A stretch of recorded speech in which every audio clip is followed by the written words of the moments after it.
We are live. Great to have you guys with us here on the Leadership to Wealth podcast. I'm your host, Neil D'Souza, and we've got a special guest with us today, a good friend of mine, and he has been in finance for over 12 years. He's I like to call him the money man.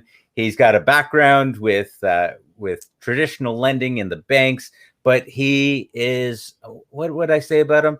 He's well versed when it comes to capital preservation and when it comes to investing in real estate, and I'm sure much more.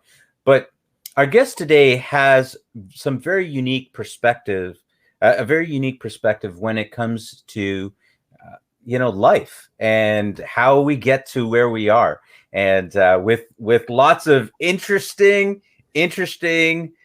stories along the way. And I want to introduce to you today Michael Yosher. Michael, good to have you on. Thanks for having me on, Neil. Happy to be here. That's great. Okay, so Michael, let's just get into it. Why don't you fill us in a little bit about your background? I call you the money man, but you're so much more. Obviously, a husband and father as well. But give us just a little bit of background on you as we get into our interview today. Sure. I mean, you mentioned there has been 12 years in finance, but it wasn't always finance that I was after, and I've taken kind of a roundabout tour, so to speak, to figure out where I fit in and what I want to do with myself. I mean, and I'll kind of start at the beginning to give you a more, I guess, holistic, background. But I went to university, and I was going to be a CA, a chartered accountant. Right. And so I was all excited, let's go, let's do this. And then luckily I got to do co-op, and I got to try it out and actually sink my teeth into the work, and found that it really wasn't for me. I didn't really enjoy it, And so at the time, my university had a strike going, and I did what any self-respecting university student would do. I took my OSAP money and I went traveling. Right. And so I took a trip around, and I went to Thailand and India and explored and did all kinds of, fun things that probably I wouldn't share necessarily on this podcast. Wait, how old were you at the time? I was about 20, 19. Yeah, 20 in your early 20s. Okay. Yeah. Great. This was early. This was long before, becoming a father and getting married and all that kind of stuff. Yeah. Got it. Yeah, but coming back, I mean, I really wanted to become independent and be financially independent. That was always very important to me, and that was always the driving force for myself. And on the path, I mean, tried different things. I mean, from running a restaurant to try to build a commercial, bakery, and having failed miserably at both, actually. Although on the outside it seemed like a great success. And then, tried different things in terms of sales, from, door knocking to different positions and, being sales managers and all kinds of stuff that really got me out of my comfort zone. My driving force has always been do things that make me uncomfortable, because that is where I grow, and that is where I learn new things. And that is where I discover how much I can actually stretch and how high I can reach, so to speak. Wow. And then I landed in finance, and it was really, I mean, I was sort of initially started with a direction to finance, and I didn't really want to get into it. It was just sort of a default that says, let's give this a shot, right? And it took me a little bit to actually get comfortable with what I'm doing, truly enjoy it, and just harness it, right? And to the point now where people come to me with pretty serious stuff, for lack of a better technical term, in terms of their finances, how to manage their money, how to invest, how to make steady returns, and so on. Wow. Okay. So a lot right there. So why don't we just, all right. So now you're into finance. You've been in finance for a while. You did corporate. You learned a lot of policies and procedures in corporate, and I know that you've got a family, and maybe we can come back to that. But because you kind of started out with your journey and traveling around, can you just tell us a little bit about what that was like, and the thought process behind going from accounting to, I don't know, hey, how did it come to being a good idea to taking your loan money and traveling? Well, I think taking my loan money and traveling was just me being irresponsible, to be frank. Okay. But how did I go from accounting to my first venture, which was running a restaurant? That was basically the simplest thing that I could think of in order to become independent. I mean, I knew I didn't like the corporate environment, and wanted to become independent. And once I took that trip and came back, I said, okay, what's next? And at the time, the banks were very friendly with their credit, and obviously, I learned the credit system quite well in those times, and I was able to to open up a restaurant, and we opened up one in the nightclub district. So being a 21-year-old who's basically seeing everybody visit you after they've been out partying all night was kind of fun. So it was a fun business, and it made some money, but ultimately there was a lot of mistakes made just due to the fact of I wasn't experienced. I didn't know how to run a business. I didn't know how to expand. I didn't know how to spend money wisely, and so on. So let me ask, so how did you come to the idea of starting a restaurant? I mean, you just went from traveling around the world to come back to let me start a business? Sure. Well, the driving force to and then on top of that, let me start a restaurant? Right. So the trip was more of a let me try to clear my head, right? And figure out what I want to do. It really came from a choice of I when you're young, the ego is a big driving force, and I realized that I want to be independent. I don't want to be dependent on anybody, right? So the thought process was, what's the simplest thing that I know how to do right now? And myself and a very good friend of mine decided to open up this restaurant. It was just more of a kind of a natural, sporadic idea that just seemed like, there was a good location that came up, and we just looked at it and says, hey, why not? And there really was, nothing more. There wasn't much more thought put into it than that. It was just, hey, it's a good location, let's jump, right? Looking back, would I made a different choice? Maybe not. But the lessons learned along the way were absolutely priceless, right? But the driving force was always become financially independent and do something where I'm not dependent on anyone else. Unfortunately, or fortunately, I should say, as I got into the business, I learned there is no such thing as true independence. There is an interdependence, because you're dependent on your employees, your suppliers, surrounding businesses, how clients are funneled to your business. So there is always an interdependence at play, right? And it took a few years for me to really clue into that my desire to just I don't want to be held back by anybody. I can do it all on my own. It's the truth of it is that you're always going to be working in a collaborative fashion, whether you like it or not. Even if you're on a deserted island, you're going to be dependent on the weather, or on the fish that feel like swimming by your beach where you're fishing, right? So it was quite a good lesson, I must say. And so did you know that as part of your financial journey, after clearing your head, did you know that business was the way rather than going to get a job? Because I really feel like most people at that point, you're just going to look to, when you're young, you're going to just go get a job. What made you go that way? I think a large part of that to do with the fact that I was an immigrant, and I was surrounded by immigrants who were not necessarily highly educated in the Canadian system. They may be educated in other countries, but I've seen quite a few of them succeed and succeed to quite a higher degree and level. So there was that, and there was also the fact that being in a corporate environment, I was always the guy that walked up to people and said, "Hey, so tell me, like, what do you do all day? Like, I know what your job title is, but like take." But wait, hang on. The corporate environment didn't come till later.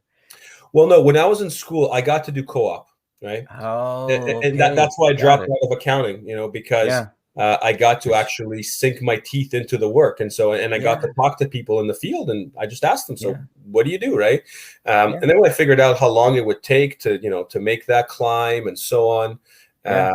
I just kind of said, well, maybe this is not the environment for me. And that's not to Yeah. say that's the right path for everybody, because Hmm. there is a great deal of responsibility that an individual must take on when they are leaving the path of, say, the corporate job. And there's a lot of wonderful corporate jobs out there. uh, Hmm. and there's a lot of different types of work that appeal to different people that may be a fit. It just wasn't for me, that's all. Yeah. Yeah. And I think I just wanted to challenge myself, and just to see Yeah. where I'd end up. Yeah. Wow. Because what I'm hearing from you is that, uh, you saw what was available to you if you continued down that road. And it really Yeah, moved you to go, I think I'd rather take the risk that's right. get into a restaurant. Yeah, And I, it's clear that yeah. the work didn't scare you.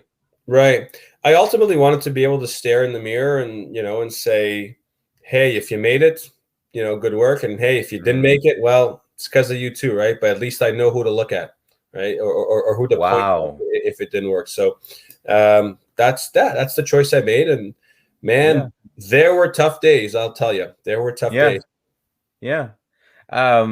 So if you were speaking to your 18-year-old or 20-year-old self, Mhm. um, now, would you still advise them to make that flip and jump into the restaurant, or would you just tell them, "Hey, finish out your school and carry on.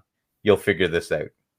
Interesting question, and I can only reply to that question as what I would say to myself, knowing what I know today. Yeah. And I would say, stay in school, get your damn degree, get your Yeah. CA, and get those letters. Yeah. Because doing what I do today, I probably could have raised 10 times the money, earlier, having that Mm, credential behind my name, right? yeah. But it took me that path to really understand that there's two components to it. There is the independent entrepreneurial spirit that's required, Hmm. and then there is also the technical side of the work that's required in order to attract the people, the capital, and the opportunities to yourself. And Okay. and had I become the same person, gained the same skill level, had I stuck in the corporate role, or had I stuck in the educational path, I don't know. Um, Hmm.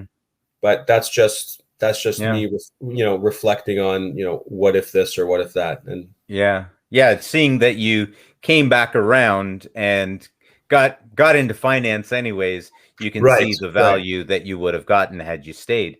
Um, I sure, see that. And if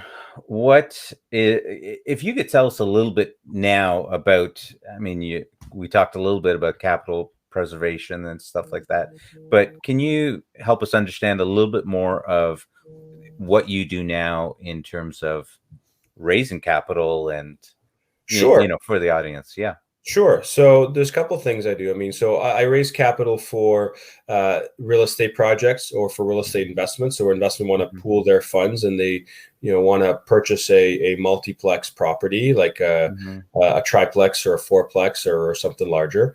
I've done land raises where it's a developer that's redeveloping land, and we're Okay. essentially raising money for the development. And then I also invest money for cash flowing debt, which is basically private mortgages. Right. So Okay. investors sometimes have half a million, a million, 10, $20 million to put out. And they know that I come across deals, and they essentially trust me to send them, the right deals.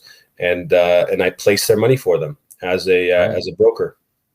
Right. Okay. And are you now that you've come back around to this, and obviously you enjoy it to a certain degree, um, how are you, what are you kind of looking at with regards to that field now? What are you working on and thinking, I'd like to move in this direction? Is there something that you're changing or growing in this direction? Well, I'm definitely looking to start my own fund, Yeah. and it'll be Mm. a fund that essentially, it's not a special secret sauce of sorts, but it's basically a fund that will produce predictable returns that'll be safe and preserve Yeah. capital.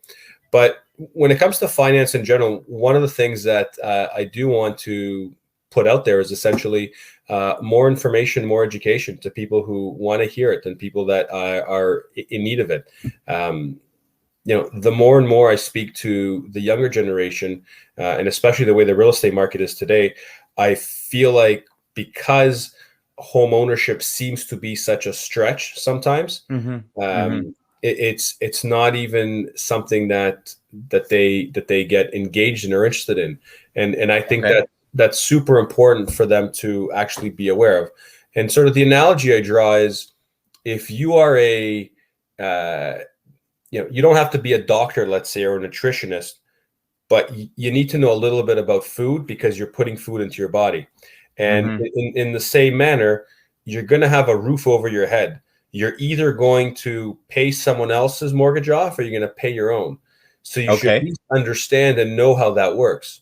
And if you're choosing Yeah. not to go down that path, then what does that mean for your lifestyle? Well, if Yeah. you're renting, that's great. So then how can you have your money work for you in order to produce some cash flow so that you can either invest it for later on, or subsidize your living, or Mm-hmm. support a family member, or wherever the case may be. But just to get financially educated and understand stuff so that it's not such a cloak and dagger situation where I find a lot of people, and like I have clients, right? Like I have clients that are professionals. Like I'm talking, guys that make like $200,000-300,000 a year, Yeah. and they're physicians and they're very great at their job per se, but Yeah. clueless when it comes to finance, like Yeah. absolutely clueless, right? Yeah. And so They're and that. guys, aren't they? Sorry. They're guys too, aren't they? Yeah, they're usually The guys physician. in that Yeah. case. Yeah. You're Well, it's interesting because, and the reason I say that they're guys is because what you find is that most men, when we start young and we get into a frame of mind about something, and we can really focus in on that, and we can right, get really good at something, right. and Ignore everything else. we ignore everything else, Right, which is why sometimes you'll see some of the most successful men in the world have, meanwhile, their family life is falling apart, or right, their health is falling apart. These other aspects right. are being neglected. And so how many great athletes have been out there, made millions and millions of dollars, only to lose it because of taxes, or an Sure. accountant. Right. Or poor accountants or poor money managers. Absolutely. Right.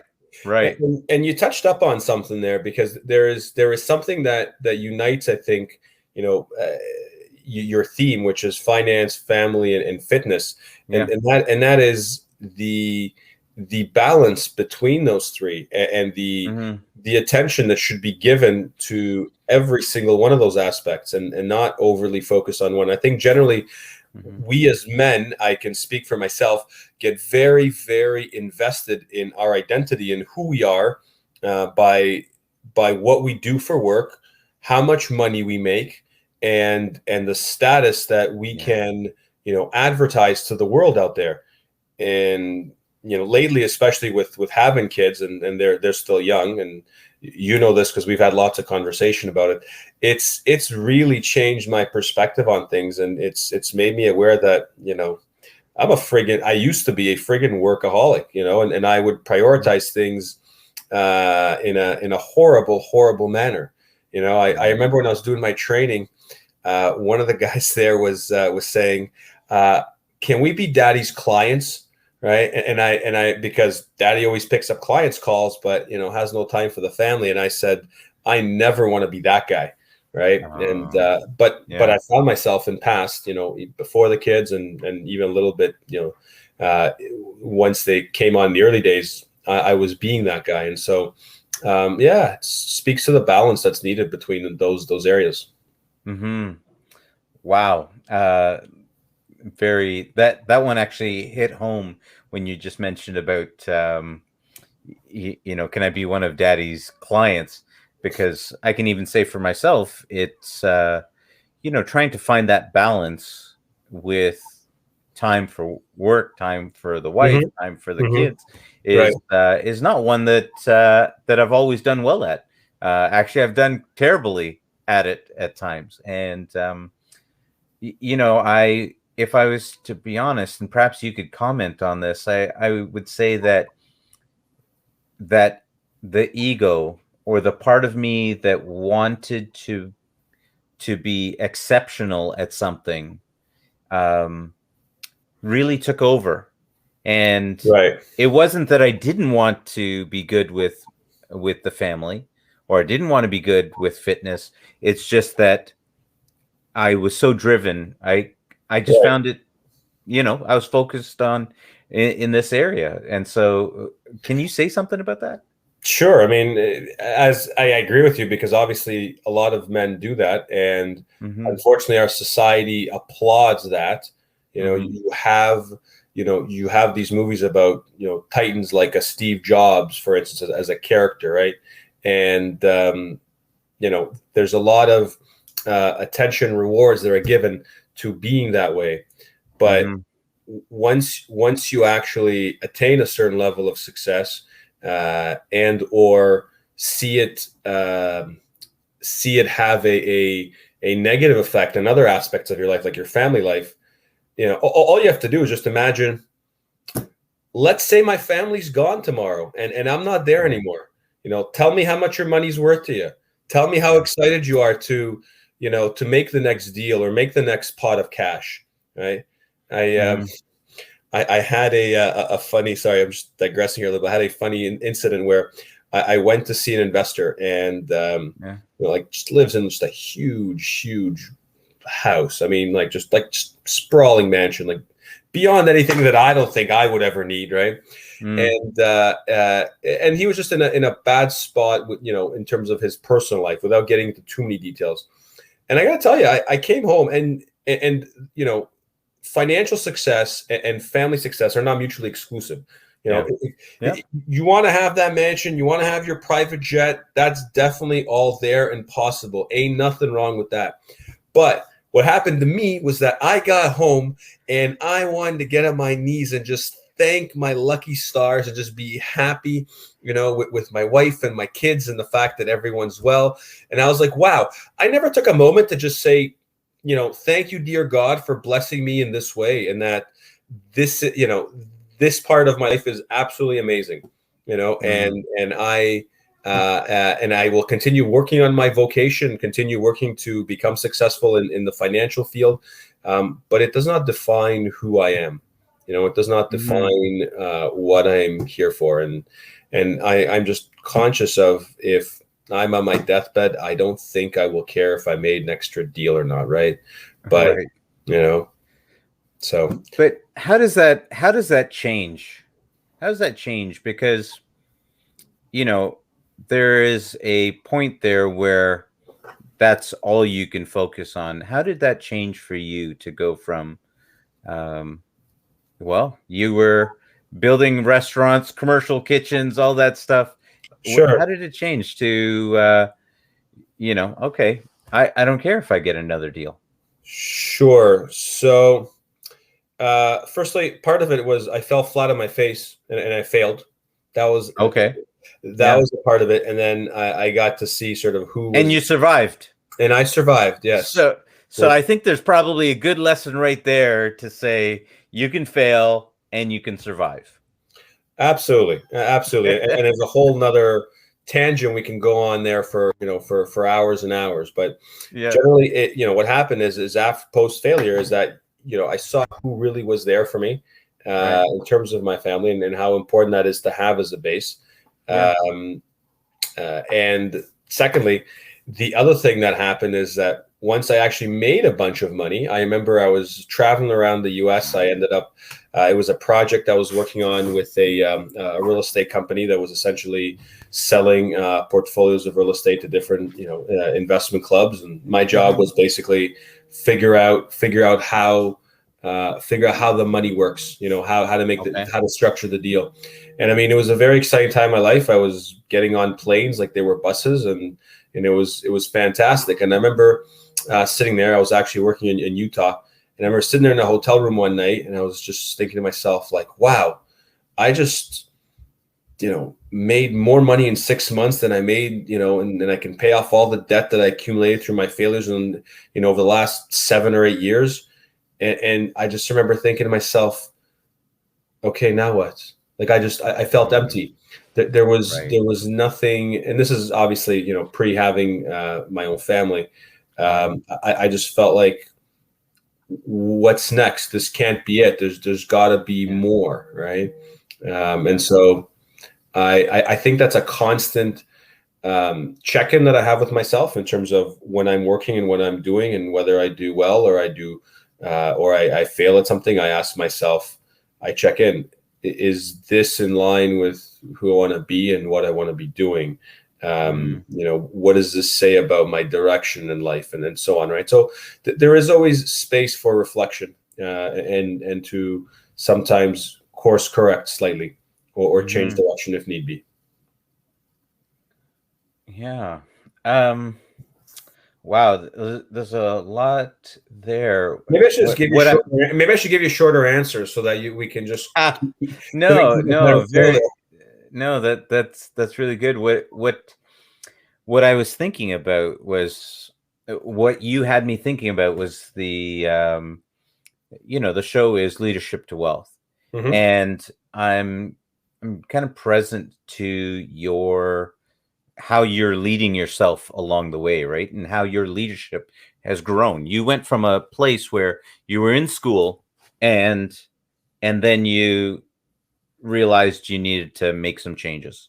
And now after you made those changes, you got up and you did something, right? Yeah. You moved into another space and you failed at that. And then you moved into another space and then you failed at that. And then you moved into a corporate job, and I guess you were a success at that, and so you had to leave that one, and you started building, but you realized it wasn't the type of success that you wanted, and that's right. And so you moved from that, and so I'm seeing and I'm present to your development in your leadership, and I'm wondering, do you see how you are different as a leader today than you were, many moons ago?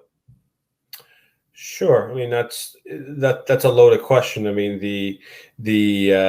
I'm 42 now. Just celebrated a few weeks ago, actually, and I'm very different than when I was 30 or 25 or even 20. But I think the consistent guiding light has always been that I've always been willing to stay open to new opportunities, and learn to trust myself to figure out the process. Yeah. But how did you not become jaded along the way? I mean, let's be honest. No one likes failure. Yeah. And how do you pick yourself back up and go again? I can tell you personally that sometimes for me, it was just a matter of, if I don't get back up, I won't eat, right? Or I've got to pay for the next step. So I've got to figure out a way. But for you, as you've grown, what would you attribute your ability to get back up after each failure? I think for me, it was just, so sometimes it was because I got to pay next month's bill because I just won't survive. I mean, there were times I sold my body to science, when they used to have those volunteers as guinea pigs. And they pay You can like. still find them in the newspaper some Oh, days. really? Oh God. Oh God. They'll have Yeah. I see them from the university, and they're looking for volunteers. They pay a certain amount just to try Right. an experimental drug or something like that. Right. And I thought I was being really smart about it. I'm like, I did research. I'm using the I'm going to test out the good ones, but I remember a clear part where I went to one of these screenings and I said, that's it, no more. I declared that I do not want to have, for my income to come from anything related to this, right? Okay. And it was kind of interesting. And this is not so much a financial thing, but I think slightly esoteric. But I just made an internal declaration saying, I no longer am at this level, and I don't want to attract and manifest anything that relates to me needing to do this. And so I want to attract other financial opportunities to me. And then somehow magically, different opportunities, came by. So I was just had to share that story. But back to your question about how to not become jaded, I think was your question. How to what keeps you going? How did you avoid getting jaded along the way? Right. So first of all, when I went to my restaurant business, not only did I borrow a lot of money from institutions, I also borrowed money from the people that you can't really say no to after, and those are friends and family. Okay. Yeah. Okay. I mean, Okay. Those people. yeah. I thought Those you were people. talking about those it other was, people. and it wasn't. It was like stacks of cash that were sitting aside. I mean, like I essentially took equity from my parents' home, my siblings' home, and these are large 6-figure debts we're talking about. This is back 20 years ago. So in today's numbers, it would be a lot more. And so I really didn't have a choice in terms of I couldn't go get a job for $60,000 or $80,000 a year. I had no choice because it would take me 15 or 20 years to pay them back. So I said, I have to go do something that will, produce, a higher return on my time and my effort so that I can square things up. Right. And so that was my driving force. So I didn't really have an opportunity to get, jaded. Wow. So that's interesting. You owed so much. Okay, so I've got to ask. Well, now I guess it's family. So clearly, you didn't want to just walk away from that and call it a day and tuck your tail between your legs. You were like, I've got to figure out how to pay these people back. These are my family. And I felt so horrible about it. You have no idea. I mean, I can remember a birthday where it was my sister. She's like, here, I got you this apple pie, and she was just like, and I thought she wanted nothing to do with me, right? And it's my favorite kind of dessert, right? She's like, well, I know it's your favorite. I was like, excuse me, and I went to the next room, and I literally broke down and I cried because I was just so moved by the fact that she's like, your family, I'm not going to desert you over money. But it definitely weighed very, very heavily on me. So I did not lack the motivation. So hang on a second. Are you telling me you lost all this money from your family and they didn't rip you apart? No, they definitely mentioned like, wow, hey, can I be a part of your family? There was a lot of I told you so's, right? Yeah. And that's never easy to hear, right? And so I had to really build up a thicker skin in order to absorb all of that because I had no leg to stand on, and I couldn't really justify a reply because bottom line is the proof is in the pudding, and the results were poor results, and so I had to find a way to turn the ship around. Yeah. So I'm a little curious here. When most of us are young, we're trying to have fun, and like most of my clients were at the restaurant, at 3 o'clock in the morning. Right. Like I get it makes sense to me wanting to travel around the world and enjoy yourself and all that kind of stuff. But you were a young guy jumping into some pretty deep waters, and And then, of course, once you were in those deep waters and drowning, then you jump to the next thing to try to pay back family and stuff like that.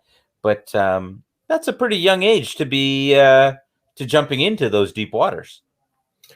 Yeah, it was, and while a lot of my friends were out partying, I mean, it was Wait, no dating? What about dating? Where'd dating go? So when you're working on, Thursday, Friday, Saturday, and Sunday nights, Yeah. dating kind of takes a bit of a back seat. I was living a half of the week backwards life because I'd get to bed at like 6 a.m.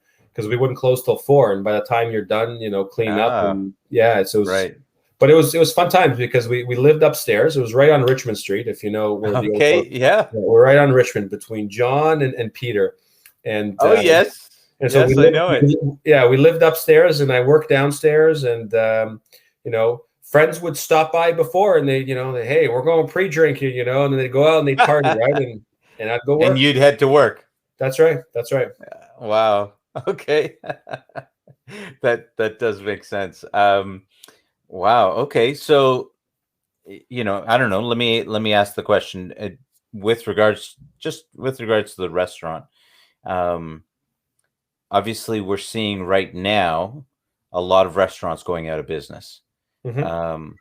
Is that a business model that just doesn't work? Like, or is the only way to make that business work to be a mom and pop owner and stay there? No, that model definitely works. Just don't give it to an inexperienced 21-year-old to run. Who will run a mom and pop business like a public company. I mean, right. I remember I was reading Howard Schultz's book from Starbucks. Pour your heart into it, and I was like, all right, I'll just do this. I'll just go and get a whole bunch of money, and I'll just open up more and more locations. And Yes. he really applied from my understanding, a corporate model to a line of business that just didn't have a corporate model before, right? And so that was sort of my mentality, not realizing I didn't have the proper distribution channels for it. But by the time I was like, all right, I'm doing the same thing. I'm like that guy, But you obviously liked it because then you jumped into commercial kitchens. Well, so this is the infinite wisdom of a 21-year-old, right? So before having enough of a retail distribution, having enough stores, I was like, because people used to walk in, they love the concept, and they would say, hey, you should franchise this, right? And I was like, I have it. I'm going to be the franchisor, the distributor, and the producer. So I'm going to get a big kitchen, right? So I'm going to be vertically integrated, right? What I missed is that I didn't have enough of a distribution channel in order to justify such a large capital expense, Okay, you just lost us. Can you say all of that again in English? Yeah. So basically, I went wholesale before I had enough retail. All right. Okay. I invested a bunch of money into a large facility, before I had enough stores to sell my products to. And Right. Unfortunately, the banks were all too kind in providing me, the loans for this, commercial equipment. Yeah, it was. Yeah, I mean, going back, if there's one thing I would probably want to change is I would want to tell the bank, say no to me at the time. Yeah. That's it's still really powerful that you took that on, because reality is that who wants to take on that type of risk at that age? Right. That takes a lot of chutzpah. That takes a lot of something to be able to jump into that and to go along the way. And so and then somewhere along the way you got into family. You started dating because you weren't dating for all those years. So how did that end up becoming a thing? Wait, what did you meet Miss Wright while you were doing a real estate deal? Not at all. I mean, how we met is what I call the Yenta network, if you know what that means. It was like No. Yenta. It's just Yenta is just a word for like an old Yiddish woman, who's just basically very much of a what's the word I'm looking for? A gossiper who knows the neighborhood, right? Yes. So it was just a family friend, but it was kind of like brother-in-law's mother's co-workers, aunts, wife's dog, some 6 degrees of separation. A number was exchanged, and ironically, it was given to 2 dudes, and it was the wrong number. And I actually took the action of actually saying, hey, I'd like the right number. Yes. And so that led me to where I am today. But I mean, so when you say we have a term for that. We have a term for that in my culture. Yes. It's called an arranged marriage. Arranged marriage. Yeah. Oh, no. I'll find a nice girl for you. Yes. No problem. Yes. No problem. Yeah. So the information translated was so poor. I mean, I was like, so tell me a little about this girl. She was like, I think she's into IT. I was like, okay. And then I met who is my wife today. I said, I was told you're in IT, and she's like, not even close, right? So these arranged, meetings are just, they're just like random. Hey, you're single and you have a pulse? Let's see if it'll stick, right? But I've never allowed anyone to set me up prior to this stage of my life, and it was just it was an intentional choice. So how I went from focusing on work to actually wanting to settle down and have a family was just being intentional. And so whereas before I was like, nah, I'll just find my own girl. I don't need any help. I don't really want to meet anybody. I went to, sure, you want to set me up? Let's have a conversation, just see where it goes, right? And so I just became more open, right? But I was also intentional about it. I mean, I'm sure I come across as someone that's outgoing and talkative and so on, but wasn't always the case. Wasn't always like that. I mean, I had to, chisel my being in order to be more open. And so I even, and I know I'm digressing here, but man, I also spent time on learning how to meet women, right? And I think today it's a lot. It's a lost art from what I see in the younger generation.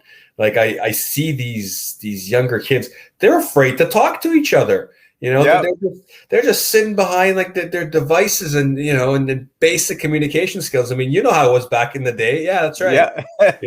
You want to go meet someone, you got to get out there. And you got to deal with rejection sometimes. You got to deal with things working and not working, and and learning how to navigate. But that's why I'm so fascinated by what you're saying and what you're sharing here, because I think the viewers really appreciate this. Because for me, it was you have a conversation.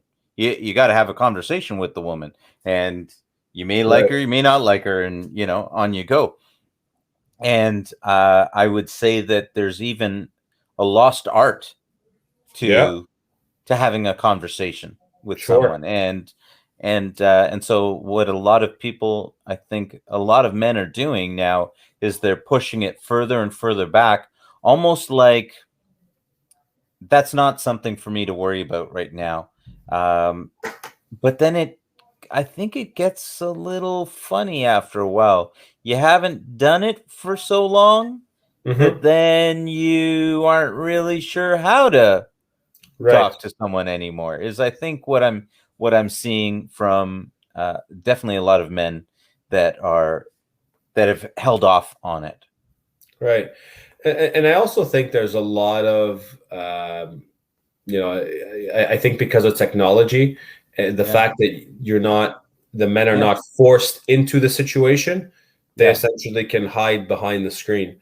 And I always, it's funny, I always equate when people talk about online dating, for instance, right? Which, no knock on it, right? I mean, I'm sure it's done wonders for many people. Like what you're talking about, like Tinder and stuff like that.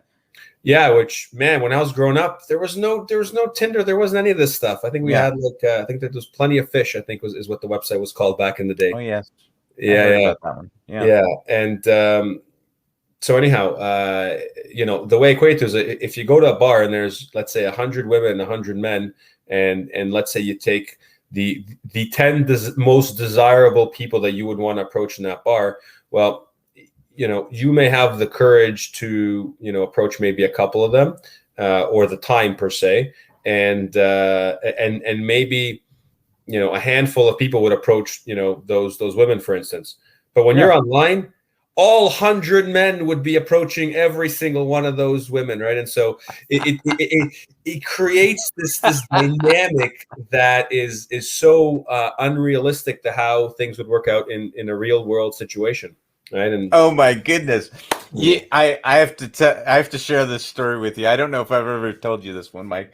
So, back in the day, everyone would look for, how to get the right line.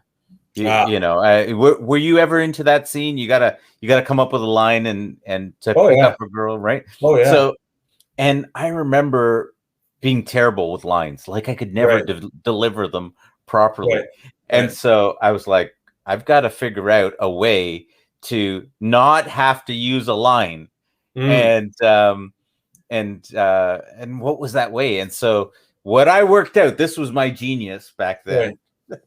Because back then we still went to clubs. That's right. Nobody does anymore.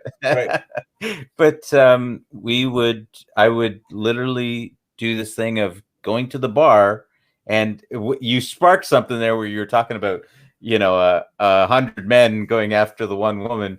Well, I would go over to the bar, order a drink, and go be right beside the girl that I wanted to talk to. And inevitably, one of those 100 men would come over and he would use some line on the girl. And then great timing. And it was just always great timing. And then I'd make fun of him, and I'd go, wow, that was a terrible line. And then she'd go, yeah. I was like, is that the worst you've ever heard? And then she would start talking. And then I was like, okay, great. I've gotten through having to, because what do you say after the line, right? Yeah. We would use like a tag team situation where somebody would be the jerk, with a horrible line, and then like the good cop, bad cop. Good cop, you got it. You got it. Yeah. Okay. Yeah. So then, and the next guy comes in and just says, I'm sorry for my friend here. He's just checked out. I'm his chaperone. We're keeping his medication at a reasonable dosage. Something to that effect. You did the Tom Cruise. Did you ever do the Tom Cruise? Which one's the Tom Cruise? Oh my goodness! When he from Top Gun. From Top Gun, when him and Moose, he grabs the microphone and starts singing. Right. Have you ever started singing to a girl? I've never gotten quite that ballsy, but that would be something. That would be something. No, yeah. For us, it was, you're talking, and then because you're in a club, a song comes on, and then you could go dance with the girl, and so that would kind of save you. You didn't have to figure out everything to say. Yeah, that's right. Right. Because at some point. No, go ahead. No, I was just going to say, for my challenge was actually the reverse. I was quite good at the openers, whether they were, normal, not normal, made up, not made up. It was more after that. I was like, so what do I say next? Yeah. I mean, I remember this one night distinctly. I would just said, okay, tonight I'm working on openers. I'm just opening, and and I literally had situations where I would just, open and then have a couple of sentences back and forth, and I'd be like, all right, I gotta go. And then they kind of look at me like, dude, what's up, man? You just got here. Like talk to us, right? And I just didn't know what to say, so I just kept going because my mission that night was just openers, right? Again, the limited wisdom of who I was at the time. Yeah. Oh my goodness, absolutely. And you always like to say, man, if I knew now what I know now back then, right? I've realized that if I knew back then what I know now, oh my goodness, I'd be dead. I would have died, right? Like you are not supposed to have this level of knowledge back then, right? You need to fail a whole bunch of times to be able to learn. Even something as simple as dating. There is, we're talking about leadership to wealth. We're talking about these different areas. Even in that area, there is something to the art of failing and learning along the way that there is power in just listening to the other person, right? We're so busy in trying to, when we're younger, I've got to have all the perfect stuff to say to the woman, that you don't realize till later on. You just need to shut up and let her actually tell you something and share about her, because every other dude is going to try to be telling her everything that's amazing about him. So let me ask you this question then. Is now being married and a father, how does that affect you as a businessman? How does being a married father affect me as a businessman? Yeah. Well, for one, my decisions and my scope of view is of a longer term nature than shorter term.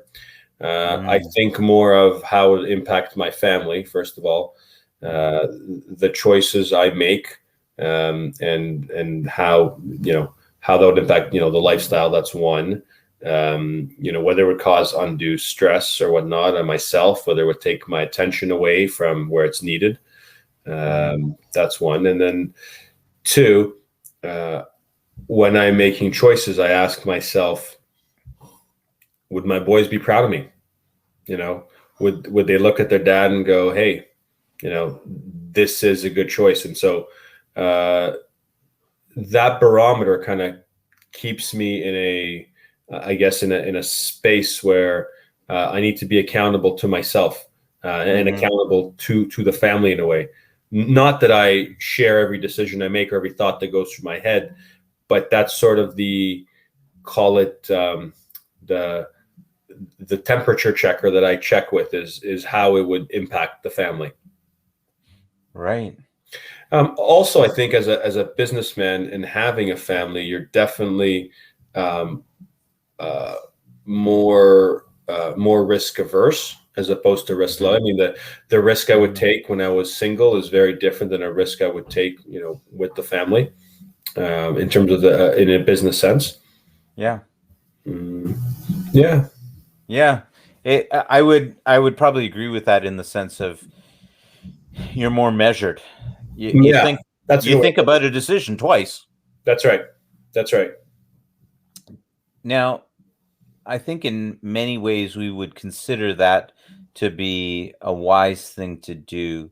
But do you ever see that hesitance as having a diminishing return? You see it as a detriment rather than beneficial?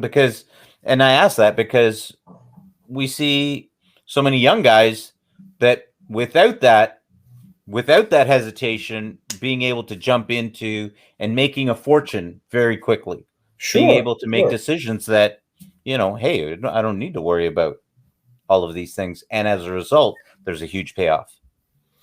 Right. And it's interesting you bring up this point, because part of the reason I jumped into the deep end when I was younger is that thought process, is that I can afford to take the risk now that, I have the time ahead of me,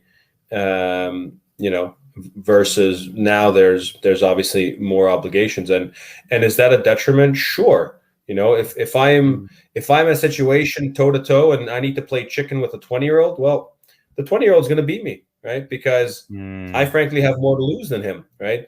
That's a fact. To me, that seems like a fact of life. And I don't think that's, you can call that a detriment, or it can be a realigning of priorities, right? I mean, it's not my number one priority to become a bazillionaire anymore. That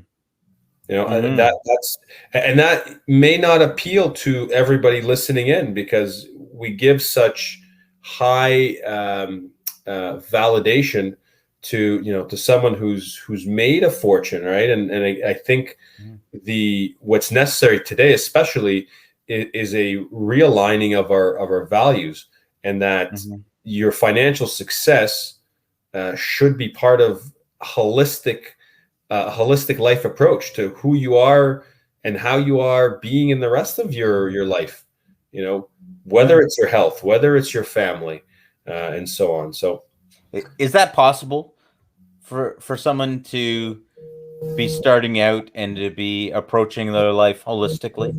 Is that even possible? I feel like we've had to fail and realize we've messed up at things to realize that we needed balance. I don't know. Well, look, that's like asking if failure is a must in order to attain success. And I think to Yeah. some degree, you're right. Yeah. There is some failure required. I mean, Yeah. think of how our physiology works, right? Like if you want to get your muscle stronger, you need to have muscle failure. You got to tear the Yeah. muscle, and the body's got to regenerate it, right? So, Mm-hmm. so in the same way, definitely failure is a necessary ingredient to success, right? Mm-hmm. And that's just it's not a cliche like the Michael Jordan commercial. I failed and failed over and over again, and that's why I succeed. I don't know if you feel Yeah. that. Yeah. So Love it. that's not a cliche. That's actually true, and it's true in our physiology. So I agree with you.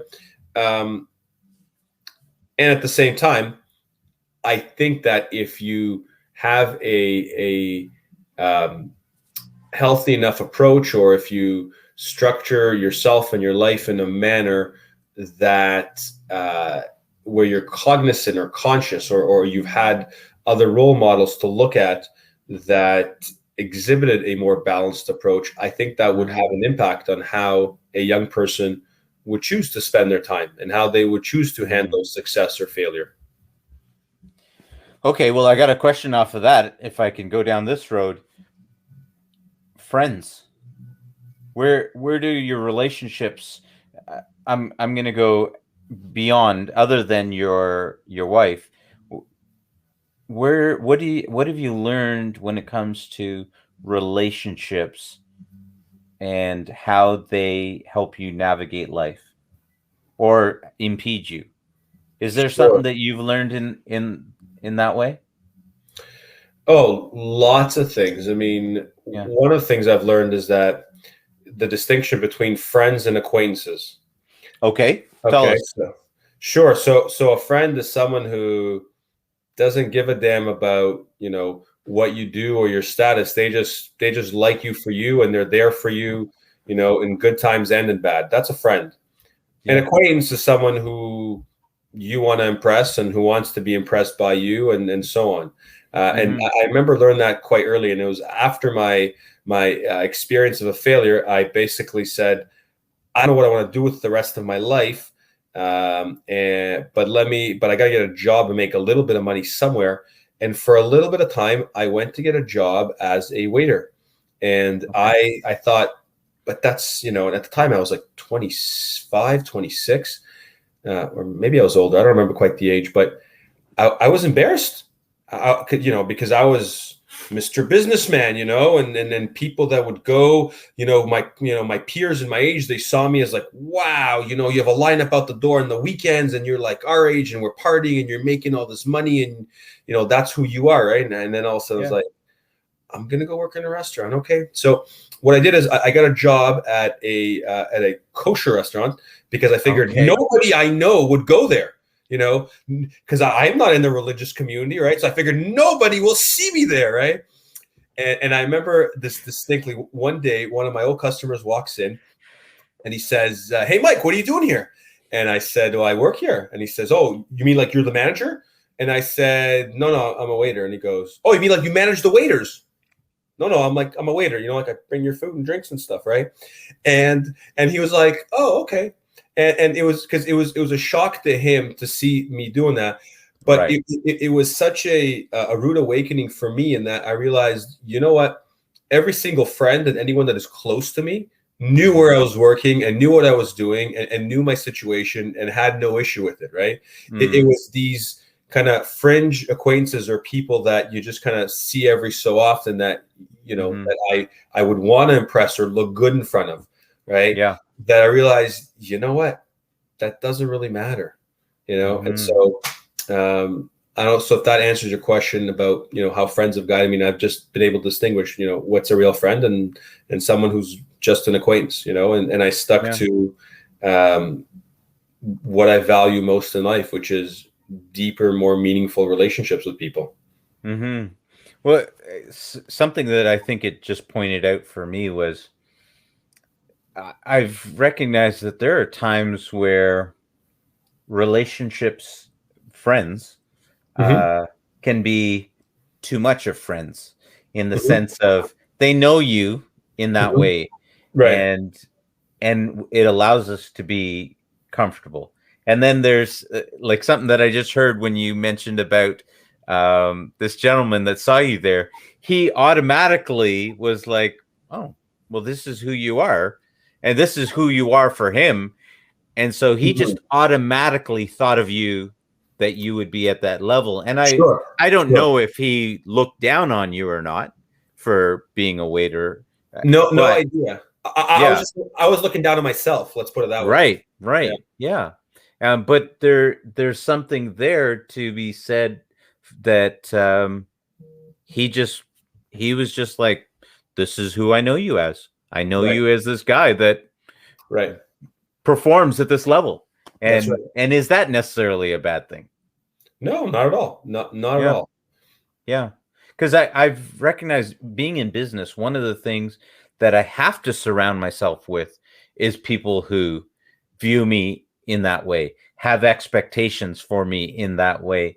And because that literally can call from me something greater. Right. And that's a Because we great. all know who we're looking Right. at in the mirror. Right. Right. With all our wonderful traits and all our follies, and that's a great point. And I think that's something that's more than just a friend. It becomes in business someone that's also a colleague, and that can, Mm, like you said, bring out those qualities in you by having a higher listening or a greater listening of you than maybe you mm, hear or see for yourself. mm. That's interesting. Can you say more about that? Have they have a greater listening of you? Yeah, sure. So sometimes we may see ourselves at a certain level, and someone else just may see us at a much higher level than we even know ourselves to be. Yeah, Meaning, we may appear to ourselves as, say, average, and to someone else, we may appear as a total giant. And yeah, and living in that listening of a giant is when you can actually grow into becoming that giant. That's right. yeah, Yeah. yeah. Absolutely. And I would say that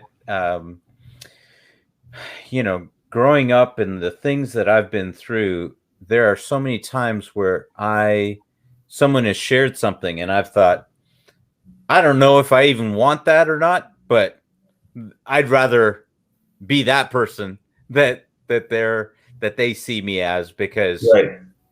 it's perhaps not where I saw myself along the way speaking, especially Right. when I was younger. I was always trying to be older because, Right. when you're older, you're wiser, you're smarter, you That's right. make better That's right. decisions, That's all right. of that kind of stuff. Right. Right. Meanwhile, what I was really fighting against was this low opinion of myself, I think. Yeah, and I think everybody struggles with that, and it's sort of like that little voice that you have in your head that Hmm. that is part of your subconscious, that is part of your what I call the software that gets written early on in our life, Yeah. and then unfortunately gets reinforced because that software is being run constantly. So it becomes like a negative feedback loop almost, right? Mm. And and Yeah. it, and it takes real conscious effort to undo that software and to become conscious of what some of those habitual thoughts that come. I'm gonna go somewhere just out of left field, Let's do it. because you just got me. It just made me think of something, especially with the legalization of marijuana now. Hmm. Where does that come into life and business? Because I guess I'm asking because if we're talking about how you've come up along the way and you've learned different things along the way, and I'm looking at the culture now is a lot more about having fun and relaxation rather than um, perhaps even trying to achieve all of these things that we may even be talking about. I don't know. And now we've legalized marijuana. I don't know. Is that a good thing or a bad thing?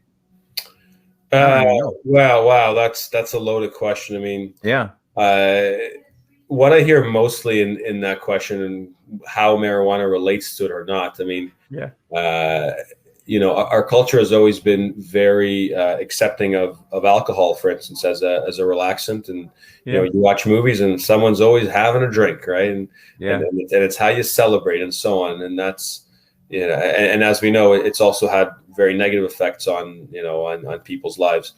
Yeah. But I think the main question, what I heard you say there, is that today's society, we value a lot of pursue your happiness and your bliss and your relaxation, right? Yeah. And Like I hear people talking about, I mean, we used to talk about drinking, but people talk about marijuana. They talk about mushrooms. They talk about, it seems like there's a lot more emphasis on this. I don't know, experimentation with drugs. I know. Yeah, so I can't comment too much on the on the mushrooms aspect of things. I mean, I have dabbled in it in my younger days, and Yeah. can't really say it. I took a liking to it. I only know two types of mushrooms, to be honest with you. I know the white ones and portobello mushrooms. I mean, Got it. so Got it. yeah. Got it. Got it. Hit But me. but on the cannabis side of things, it's interesting you bring that up, because Yeah. I think the impression is that a pot smoker is somebody who basically sits there and eats potato chips and wants to watch movies, right? That's right. That's right. Whereas, and again, it depends on the strain. But I actually smoke marijuana, and I'm glad it's legal now that I can openly say it. Right. Man, I get up and I want to clean up and write down ideas, because the spidey senses are tingling, and all of a sudden Right. this right part of my brain is expanding, and and I want to do stuff, and I want to go exercise, and and I actually do those things, right? So Yeah. it has, I think, a very different effect depending on the strain. And I think what's great about that today specifically is that there is more of a pharmaceutical angle to it. I mean, it's still not pharmaceutical grade, if you ask me, but they're definitely learning more and more about that. And we're going to see in the next 10, 15, 20 years, where they begin to do studies and its impacts on people. There will be some positive things and some not so positive things. But I mean, the little bit that I know about is, first of all, is that the marijuana plant has cannabinoids in it, right? And so, as I understand it, our body has endocannabinoid receptors or something like that. I mean, I don't want to sound too too clinical here, because I'm a It little bit. sounded good to me, because I don't know any of these Sure, words. sure, So go sure. for it. Yeah. But the gist of it, I think, is that we have receptors in our bodies that are designed to receive some of these signals that come from this plant, and that, and so that to me sounds kind of interesting. And I think we don't know enough about it yet. But as it comes to recreation, I think, and people focusing on that, I mean, that's just like a much deeper question that has to do with, what are you striving for? Are you striving to, they show all these, these videos of people like, look at me, I'm sitting on a beach and I'm working on my laptop, and this is cool and stuff, right? And so is the point of life to, to be in a constant vacation? I mean, sure, if that's what you want to do. I promise you that you're probably going to get bored after a couple of weeks or a month or something. Yeah. I'll never forget my honeymoon. My wife was like, I want to go for a month. And I'm like, why? She's like, because I've never been away for a month. I'm like, okay, honey. And I remember after like 2-3 weeks, I was like, all right, I'm ready to get back home and do something useful, Yeah. because there's only so much beach and tours and, and things like that you can do. Yeah. Yeah. I get that.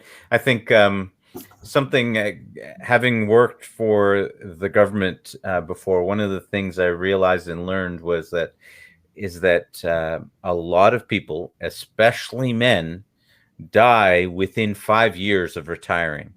And so I've heard that. so if you don't have something to retire to, Right.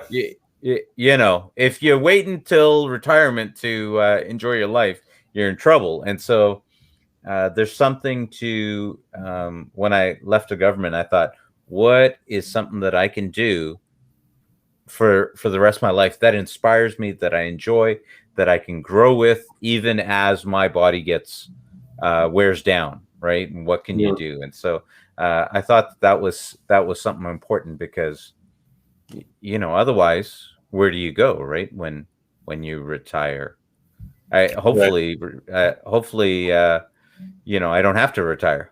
That's the way Right. I look at it. I don't know. Is that crazy? Not at all. And I always say, may you always have the energy to work, and may you always have the desire to want to work and create, Mm, yeah. and to be part of the ocean, so to speak. Yeah. Interesting. Well, I mean, what we're doing right now to me is just another avenue where we get to express some of our creative side. We get to pass on knowledge. There's an opportunity. Some people might call this work, right? As opposed to it's an opportunity to still work and to give back and keep the mind Absolutely. going and learning, right? Absolutely. Absolutely. Yeah. Okay, so talking about that, talking about retirement, talking about what you can keep doing until you until the day you die. We're going really far down the road for even you and I, but let me just pull it back. Pull it back to how do you even figure out that path that you want to go down? How do you start off with it? I mean, just trying to even choose what university courses you want to do or Hmm. what program you want to do, even that seems daunting at that age. And who's kidding who? You took your OSAP money and hopped on some flights. Like, Right. how do you even figure that out? Right. That's a great question, and I don't think there's a clear cut answer. I Yeah. think the way to do it, first of all, is to ask lots of questions, to be in the conversation, and what I mean by that is speak to folks that have walked some of the paths that you are considering, and just ask them the real hard questions. And other than what do you do every day, I used to ask them point blank, are you happy? Are you enjoying what you're doing? Mm, Do you find yeah. meaning and fulfillment in what you're doing? Yeah. Right. And if I saw their eyes kind of glaze over, and if I got kind of half truths, I would sniff it out, right? I think most people have no idea what happiness even means. I think too many people waste their time trying to even figure out what Right, how I want to be happy. I think it's right. okay if I was to rant, and I don't want to rant. Perhaps you can comment on this, but I think sometimes we preoccupy ourselves with trying to be Right, happy. right, right. And I think the path, instead of being happy, I think it's more of how to be fulfilled, and how to Yeah, find meaning in what we do. yeah. I think it was in I forget which book and which author said this, but it was something about looking, when you can look at your cause, or what you're doing as a noble one to yourself. That is how this author defined success, and I thought that was kind of Hmm. interesting, Hmm. um, because a lot of times we are chasing things like happiness, or Hmm. certain types of success or status, only because we think that's the game that should be played, and Yeah. it's not necessarily the game that we want to be playing. There's a company who has an ad out right now, and I'm not going to talk about who they are, but they literally say "Find your happy place" is their Hmm. slogan that they're going with right now, and I would much rather be inspired than happy, Right. and because if I'm inspired, I am happy. Um, because I've found that there are times when things can be going wrong. I don't know how are we going to do this? How is this going to happen? How is it all going to come together? Which can create a lot of stress and angst, but I'm in a happy spot because something is calling for more from me than I would have demanded of myself normally.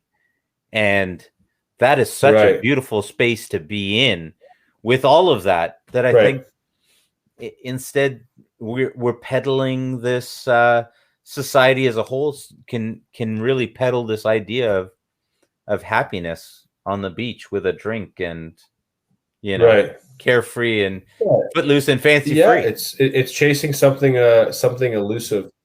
Yeah. The Bible kind of calls it a chasing after the wind. But okay, well, Right. and anything else that you want to say about that in terms of choosing a life path? Um, Because I don't think no, other, I've got a load of failure, and that's how I chose my life path. Is I've continually tried things and messed up along the way, and that's how I get closer and closer to things I love doing. But right. I'm sure there's probably a more scientific way to do it. I don't know if there is because I think it would apply differently to different people. I mean, some Yeah. people prefer structures and like structures, and others just like a blank canvas and then throw some paint on. I think it's a process, firstly, of beginning to trust yourself, Yeah. and it's a process of beginning to ask ourselves that truly hard questions, and then listen to the answers, and learning to listen to the answers. Wow.